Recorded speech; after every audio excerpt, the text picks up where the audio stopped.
बकलोल भक्तों को क्या ही कहेंगे। इन लोगों को अंधभक्ति से फुर्सत मिले तब न समझ पाएंगे कि देश का अपमान फिलहाल विश्व भर में हो रहा है। उन्हें क्या है, मोदी सरकार 3-4 जुमलों वाला लॉलीपॉप दे देती है, फिर ये लोग लॉलीपॉप चूसने में लग जाते हैं। बाकी बातें गई तेल लेने।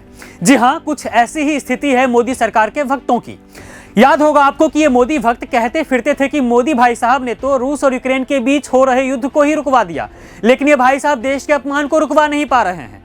दरअसल बात यह है कि 20 जनवरी को अमेरिका में राष्ट्रपति पद के लिए डोनाल्ड ट्रंप का शपथ ग्रहण था, लेकिन उस शपथ ग्रहण में कुछ ऐसा हुआ कि क्या ही कहें। भारत का अपमान ट्रंप ने खुले दिल से किया। वहीं अमेरिका में डोनाल्ड ट्रंप अगले राष्ट्रपति बने, इसके लिए भारत में कुछ लोग यज्ञ कर रहे थे। अब जाहिर सी बात है, ये यज्ञ करने वाले मोदी भक्त ही होंगे, क्योंकि मोदी जी ने तो उनकी आंखों पर जुमलों की पट्टी बांध रखी है ना। खैर, आप सिलसिलेवार तरीके से जाने कि ट्रंप ने पीएम मोदी की बेइज्जती और भारत का अपमान कैसे किया। साथ ही यह भी जाने कि मोदी सरकार में देश की विदेश नीति किस तरह फिसड्डी हो चुकी है।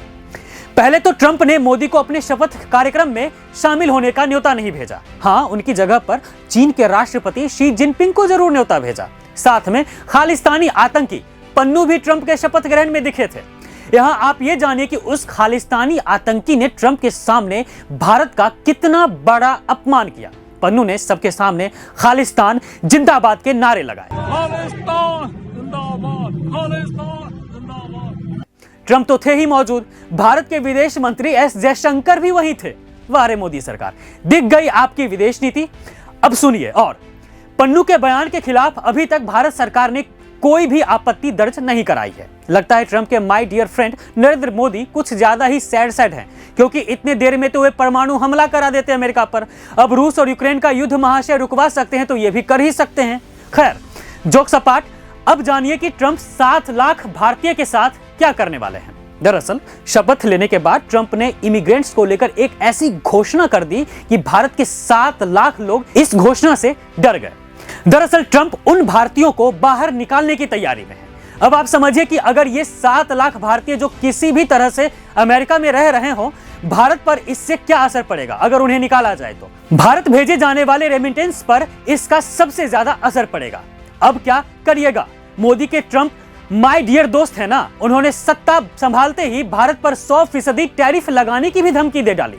दरअसल अमेरिका के राष्ट्रपति डोनाल्ड ट्रंप ने भारत सहित तमाम ब्रिक्स देशों को चेतावनी दी है कि अगर उन्होंने डॉलर को गिराने की कोशिश की तो इन देशों पर 100% टैरिफ लगाया जाएगा।